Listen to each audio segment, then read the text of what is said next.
l'enfant serait sous emprise de la part d'un des parents. Et ce qu'on a dû reprocher à madame, c'est vous manipulez votre enfant et vous lui faites dire qu'il est victime de pédophilie, enfin d'inceste, pour pouvoir, entre guillemets, diaboliser le père. Voilà, c'est cette fameuse aliénation. L'enfant, vous l'avez menacé, voilà, donc il a peur de vous et il va mentir au juge en disant qu'il est victime d'un père, alors que ce n'est pas vrai. Tout ça pourquoi? Vous faites passer le père pour un pervers narcissique, tout ça.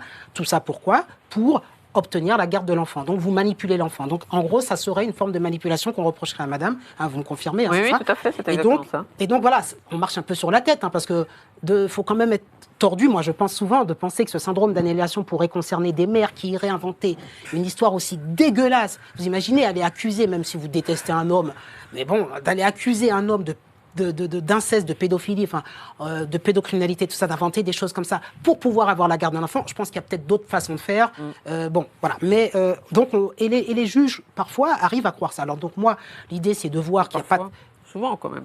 Trop souvent. Mais alors, ce que je vais dire, même si je ne voulais pas rentrer trop dans le débat, j'attendais que vous me réinterrogiez, mais il faudrait aussi parler du profil psychologique de ces hommes en question. Parce que moi, je l'ai beaucoup noté, et je le mets des fois dans mes rapports, parmi tout ce qui m'est décrit, savant pathologie, il y a plusieurs types de personnalités, et on a souvent des personnalités paranoïaques, pervers narcissiques. Et il faut savoir ce que c'est. Quand un pervers narcissique, et souvent d'ailleurs, les femmes qui ont des enfants comme ça, qui sont victimes d'inceste, peuvent témoigner que les conjoints sont des pervers narcissiques ou des paranoïaques. Et donc ça, ce sont quoi? C'est quoi un pervers narcissique, un paranoïaque? Tout le monde sait, une personne qui a un peu un double visage, qui manipule. Donc ce qu'il faut savoir, c'est que si le parent qui est comme ça arrive à manipuler l'enfant, il arrive à le manipuler, il arrive à lui faire croire et à lui dire si tu parles, tu sais, ta maman je la tue, je la zigouille, il se passe ça. Et puis, c'est exactement ça, c'est marrant. Voilà. Ça. Mais c'est très classique, c'est de la manipulation. Et il y a une forme d'environnement. Alors s'ils arrivent à faire ça, et puis, alors évidemment, ces hommes, il faut le savoir, sont décrits comme des anges auprès de l'environnement. Ils emmènent le petit au foot, tout le monde l'adore dans l'environnement. C'est-à-dire qu'ils ont une double personnalité.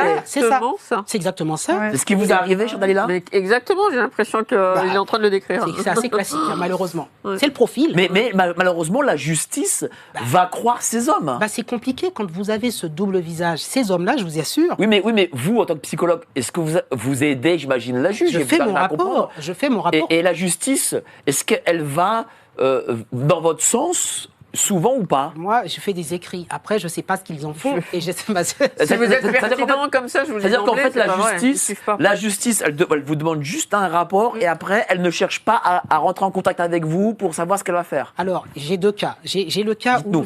Et après, je donne la parole à Marc. J'ai le cas où on me demande de faire un rapport médico-psychologique. Je renvoie au brigadier, car c'est une brigade qui me demande d'un arrondissement. Je renvoie au brigadier et le père est libéré de sa garde à vue.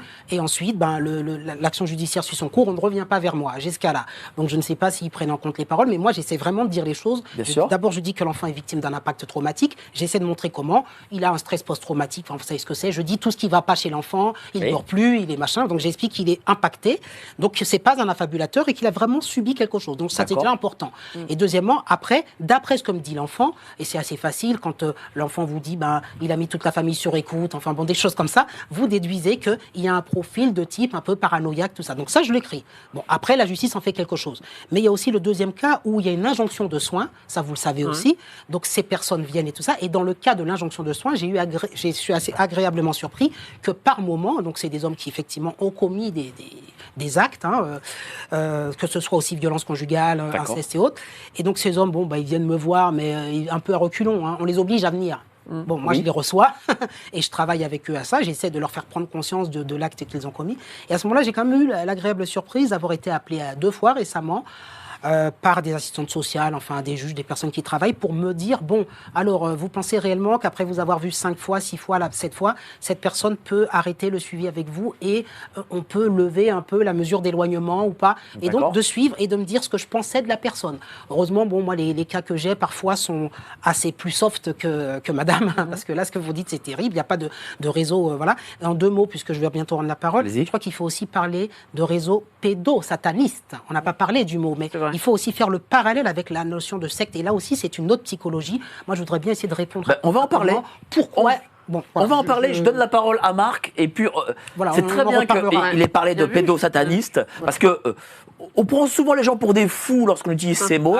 Mais je suis très content que vous, cher Jean-Luc, psychologue, vous en parliez. sure the Yagami name lives on. Head